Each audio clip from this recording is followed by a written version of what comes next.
दिवाळीपर्यंत ₹100 किलो साखर होईल असं बोललं जातंय.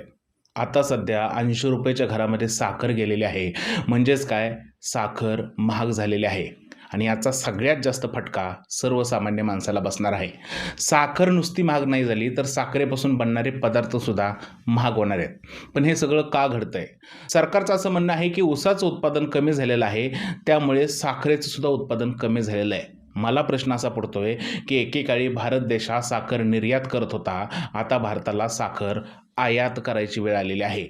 दुसऱ्या बाजूला आपण इथेनॉल बनवतोय आणि इथेनॉल बनवण्यासाठी सुद्धा ऊसाचा वापर करतोय. सरकारचं असं म्हणणं आहे की पेट्रोलमध्ये इथेनॉल टाकल्यामुळे आपण परकीय चलन वाचवतोय, कारण आपल्याला बाहेरून क्रूड ऑइल कमी प्रमाणात मागवावं लागतंय.